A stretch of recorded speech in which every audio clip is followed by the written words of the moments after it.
Cash Nation, welcome back to a brand new quick video. We're checking out the brand new PS5 Pro announcement right here on the channel. 3, 2, 1. How is it looking? Are they cooking or not? All right, here we go. Here we go. What they cooking? What they cooking? Hi, I'm Mark Cerny. I'm excited to be here to talk about the newest addition to our console lineup, PlayStation 5 Pro, and how it advances gaming technology. But first, I want to take just a minute to look at what we put in the original PlayStation 5 and how it delivers an exceptional gaming experience. When PS5 debuted in 2020, it brought a lot to the table. 8 Zen 2 CPU cores form the brains of PlayStation 5 and enable high-speed complex gameplay, with character counts reaching into the Hold on, what we rocking? What we rocking? Reaching into the There you go. hundreds, Much better. and frame rates that can be as high as 120 frames a second.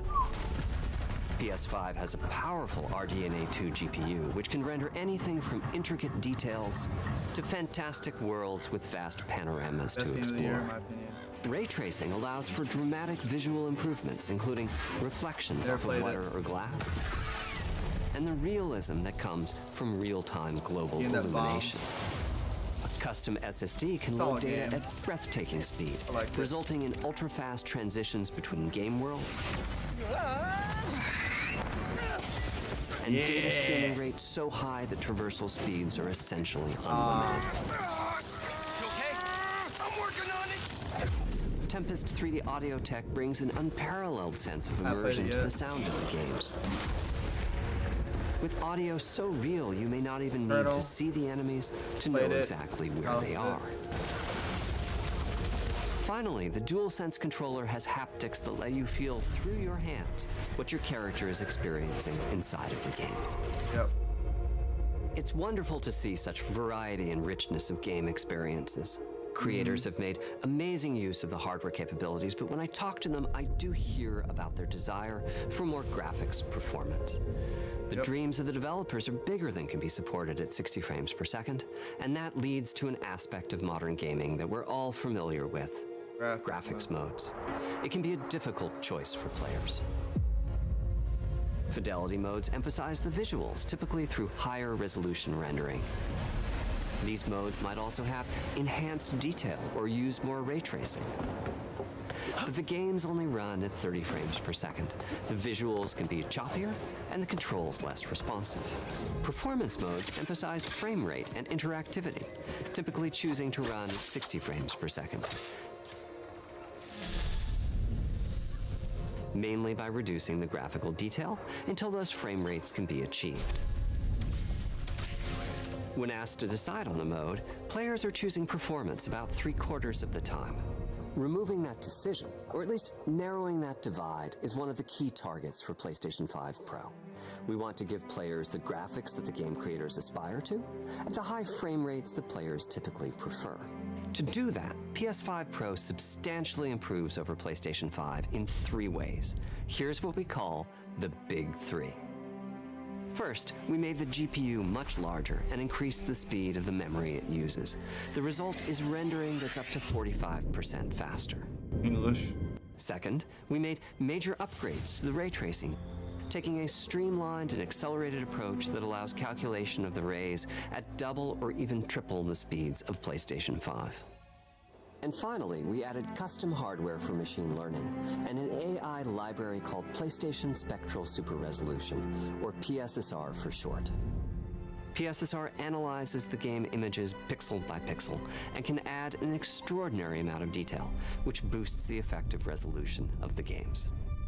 Game creators are adding PS5 Pro support to new and existing titles, and with the Big 3 involved, the results can be pretty amazing, with graphics showing something like fidelity levels of detail, but at double the frame rate.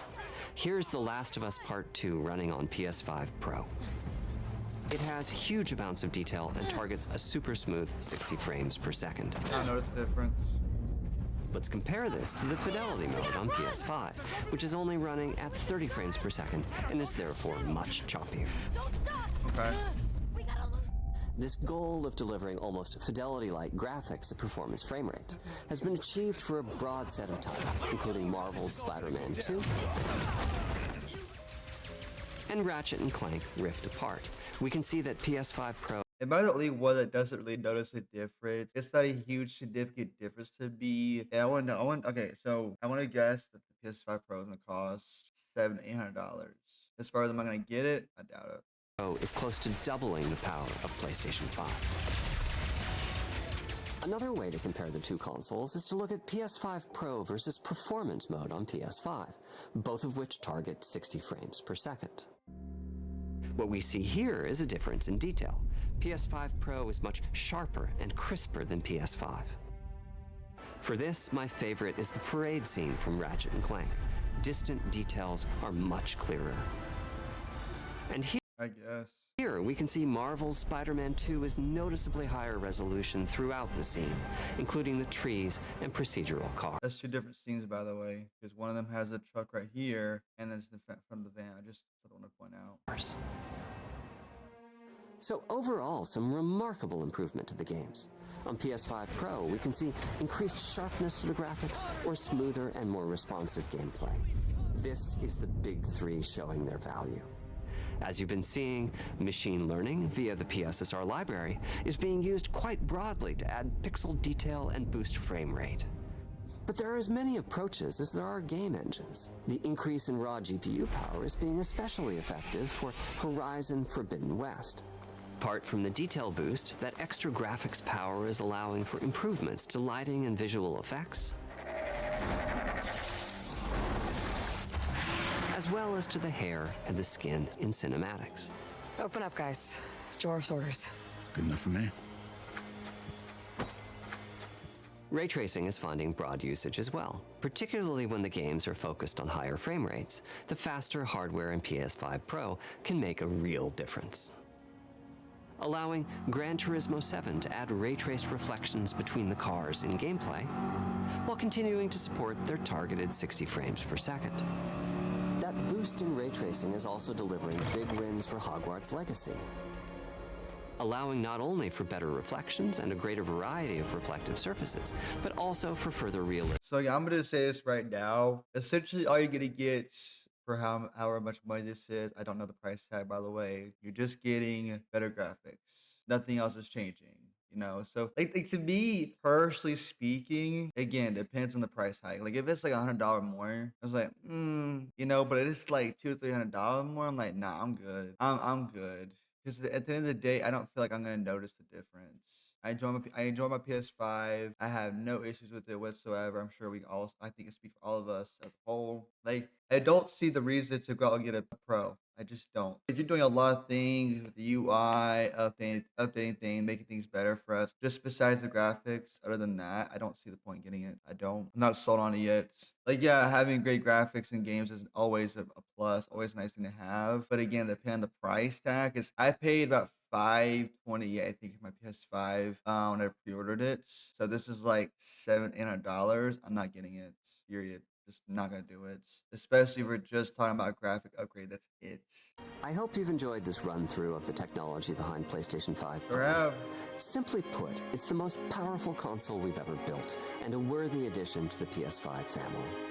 Let me wrap this up by giving you a quick look at a number of games running on the new console. We already know what it looks like. Spoiler alert, we already know what it looks like. Yeah.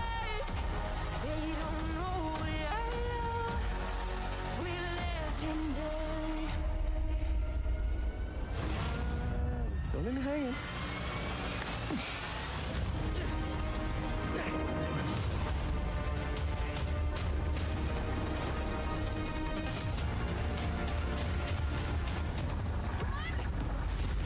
Close your eyes. It'll be worth it. Okay.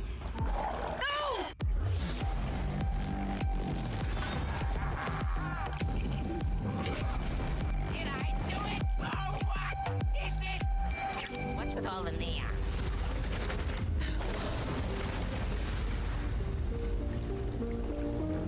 I still don't care. Bunch of cinematics, cool.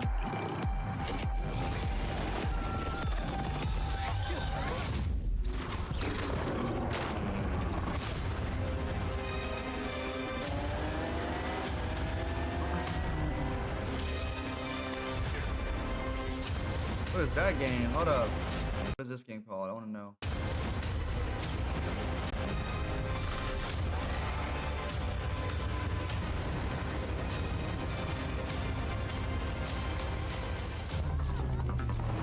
Alright, come on, give me the price. Give me the price tag. What are we looking at? $700 US. The $200 more than what I paid for the 5. Nah, I'm good. I'm good. I'm not paying $700 just for a graphics upgrade. Nothing else to it. I mean, it looks slightly different from the 5, obviously speaking. Primarily speaking, I want to buy this for the holidays. Unless you don't have the 5, then maybe go for it. If you have the money, of course. Me, I'm not getting this. And as always, comment by your thoughts. If you think about the Pro, let me know. You're gonna get it for a holidays. Why not? Thanks for watching as always. Like and subscribe for more.